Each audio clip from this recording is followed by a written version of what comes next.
നമസ്കാരം. ന്യൂസ് കേരള പ്രധാന വാർത്തകളുമായി CK നാസർ കാഞ്ഞങ്ങാട്. ഇന്ത്യയുടെ ഉറച്ച മെഡൽ പ്രതീക്ഷയായ ഗുസ്തി താരം വിനേഷ് ഫോഗട്ട് അയോഗ്യയായി.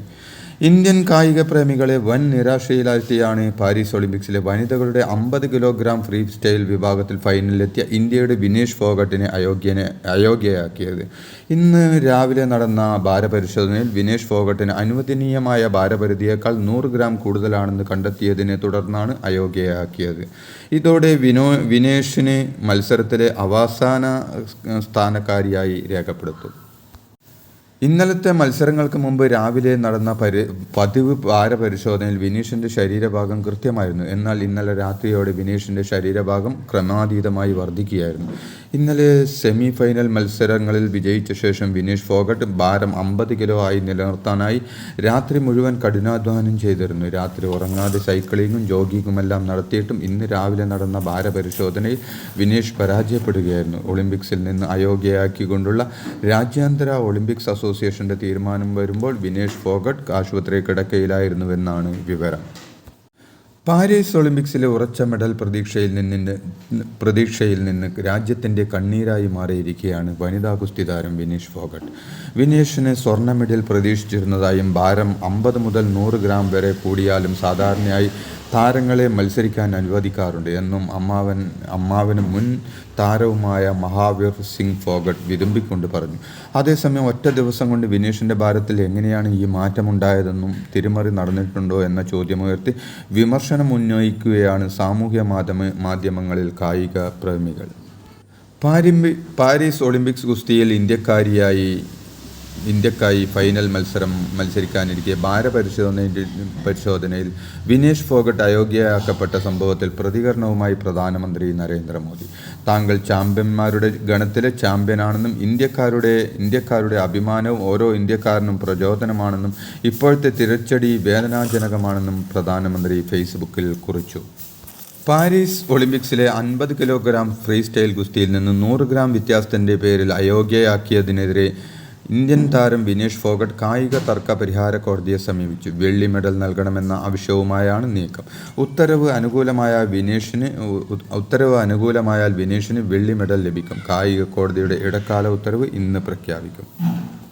പാരീസ് ഒളിമ്പിക്സ് വനിതാ വിഭാഗം 50 കിലോഗ്രാം ഫ്രീ സ്റ്റൈൽ ഗുസ്തിയിൽ നിന്ന് അയോഗ്യയായ വിനേഷ് ഫോഗട്ടിൻ്റെ കാര്യത്തിൽ ഇന്ത്യക്ക് എന്ത് നടപടിയെടുക്കാൻ കഴിയുമെന്ന് ആരാഞ്ഞ് പ്രധാനമന്ത്രി നരേന്ദ്രമോദി. പ്രധാനമന്ത്രി പാരീസിലുള്ള ഇന്ത്യൻ ഒളിമ്പിക്സ് കമ്മിറ്റി അധ്യക്ഷ PT ഉഷയുമായി ഫോണിൽ സംസാരിച്ചു. ഇക്കാര്യത്തിൽ സാധ്യമായതെല്ലാം ചെയ്യണമെന്നും പ്രധാനമന്ത്രി PT ഉഷയോട് ആവശ്യപ്പെട്ടു. പ്രധാനമന്ത്രി നരേന്ദ്രമോദി ശനിയാഴ്ച വയനാട് ദുരന്ത മേഖല സന്ദർശിക്കും. ദില്ലിയിൽ നിന്നും പ്രത്യേക വിമാനത്തിൽ കണ്ണൂരെത്തുന്ന മോദി ഹെലികോപ്റ്ററിൽ വയനാട്ടിലേക്ക് എത്തും. ദുരന്തബാധിത പ്രദേശങ്ങളിൽ അദ്ദേഹം ഹെലികോപ്റ്ററിൽ സന്ദർശിക്കും. അതിനുശേഷം ദുരിതബാധിതർ താമസിക്കുന്ന ക്യാമ്പുകളും അദ്ദേഹം സന്ദർശിക്കുമെന്നാണ് വിവരം. വയനാട്ടിലേക്കുള്ള പ്രധാനമന്ത്രി നരേന്ദ്രമോദിയുടെ സന്ദർശനത്തിൽ പ്രതീക്ഷ വെച്ച് കേരളം. ഏറ്റവും തീവ്രമായ ദുരന്തമെന്ന നിലയിൽ L3 ദുരന്തവുമായി വയനാട് ഉരുൾപൊട്ടലിന് പ്രഖ്യാപിക്കണമെന്നാണ് സംസ്ഥാനത്തിൻ്റെ ആവശ്യം. അങ്ങനെയെങ്കിൽ പുനരധിവാസത്തിന് വേണ്ട തുകയുടെ 75% ദേശീയ ദുരന്ത നിവാരണ നിധിയിൽ നിന്ന് കിട്ടും. വയനാട്ടിൽ തെരച്ചിൽ തുടരുന്നതിൽ സൈന്യം അന്തിമ തീരുമാനം എടുക്കട്ടെ എന്ന് മന്ത്രിസഭാ യോഗം തീരുമാനിച്ചു. വയനാട്ടിൽ ദുരന്തത്തിനിരയായവരുടെ പുനരധിവാസത്തിനായിരുന്നു മന്ത്രിസഭാ യോഗത്തിലെ പ്രധാന അജണ്ട. ടൗൺഷിപ്പ് തന്നെ നിർമ്മിച്ച് ദുരന്തഭൂമിയിലെ ജനങ്ങളെ സാധാരണ ജീവിതത്തിലേക്ക് മടക്കിക്കൊണ്ടുവരും. ക്യാമ്പിൽ കഴിയുന്നവർക്ക് ഉടൻ വാടക വീട് കണ്ടെത്തുമെന്നും ദുരിതബാധിതർക്ക് മൊറട്ടോറിയം ഏർപ്പെടുത്തണമെന്ന് ബാങ്കുകളോടും ധനകാര്യ സ്ഥാപനങ്ങളോടും ആവശ്യപ്പെടാനും മന്ത്രിസഭാ യോഗം തീരുമാനിച്ചു. റീബിൽഡ് വയനാടിനായി 5 ദിവസത്തെ ശമ്പളം നൽകാൻ എന്ന സർവീസ് സംഘടനകളുടെ നിർദ്ദേശം സർക്കാർ അംഗീകരിച്ചു. കൂടുതൽ തുക നൽകാൻ ആഗ്രഹിക്കുന്നവർക്ക് അതിനും അവസരമുണ്ട്. മേലധികാരിക്ക് സമ്മതപത്രം നൽകുന്നവരുടെ ശമ്പളം സ്പാർക്കിൽ ക്രമീകരണപ്പെടുത്തി വരുത്തി ഈടാക്കും.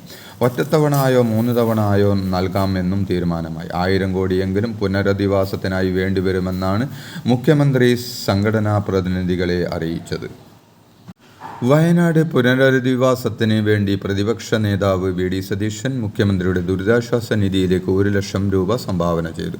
UDF MLA മാർ 1 മാസത്തെ ശമ്പളം മുഖ്യമന്ത്രിയുടെ ദുരിതാശ്വാസ നിധിയിലേക്ക് സംഭാവന ചെയ്യാൻ തീരുമാനിച്ചു. നേരത്തെ മുൻ പ്രതിപക്ഷ നേതാവ് രമേശ് ചെന്നിത്തലയും ദുരിതാശ്വാസ നിധിയിലേക്ക് സംഭാവന ചെയ്തിരുന്നു.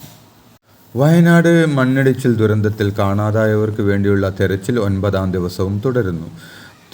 വിവിധ വകുപ്പുകളുടെ മേധാവിമാർ ചേർന്നാണ് ഇന്ന് പരിശോധന നടത്തുന്നത്. ദുരന്തത്തിൽ മരിച്ചവരുടെ എണ്ണം ആകെ 413 ആയി. തിരിച്ചറിയാത്ത 218 മൃതദേഹം ഇതുവരെ സംസ്കരിച്ചു. പുത്തുമലയിലെ ഈ ശ്മശാനഭൂമി പ്രത്യേക വേലി കെട്ടി തിരിച്ച് സ്ഥിരം ശ്മശാനഭൂമിയാക്കും. 152 പേരെയാണ് ഇനിയും കണ്ടെത്താനുള്ളത്.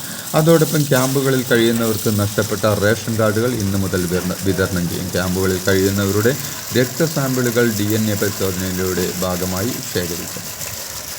മുല്ലപ്പെരിയാർ വിഷയത്തിൽ ഡീൻ കുര്യാക്കോസ് MP അടിയന്തര പ്രമേയത്തിന് നോട്ടീസ് നൽകി. മുല്ലപ്പെരിയാർ അണക്കെട്ടിന്റെ സമീപത്ത് താമസിക്കുന്ന ജനങ്ങളുടെ ജീവൻ വലിയ അപകടത്തിലാണെന്നും ലോകത്തിലെ തന്നെ ഏറ്റവും വലിയ പഴക്കം ചെന്ന മുല്ലപ്പെരിയാർ ഡാം ഡീകമ്മീഷൻ ചെയ്യണമെന്നും ലക്ഷക്കണക്കിന് ജനങ്ങൾക്ക് ഭീഷണിയുള്ള ഈ വിഷയം സഭാ നടപടി ക്രമങ്ങൾ നിർത്തിവെച്ച് അടിയന്തരമായി ചർച്ച ചെയ്യണമെന്നും ആവശ്യപ്പെട്ടാണ് ഡീൻ കുര്യാക്കോസ് MP അടിയന്തര പ്രമേയത്തിന് നോട്ടീസ് നൽകിയിരിക്കുന്നത്.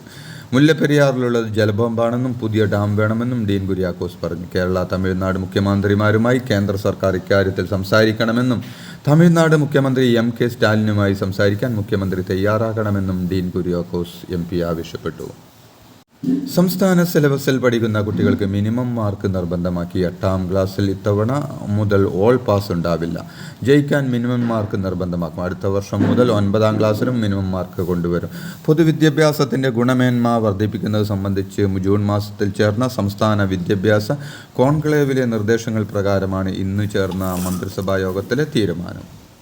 മുസ്ലിം ഇതര അംഗങ്ങളെയും വനിതകളെയും വഖഫ് കൗൺസിലിലും ബോർഡുകളിലും ഉൾപ്പെടുത്തണമെന്നതടക്കമുള്ള നിർദ്ദേശങ്ങളുമായി വഖഫ് നിയമ ഭേദഗതി ബിൽ.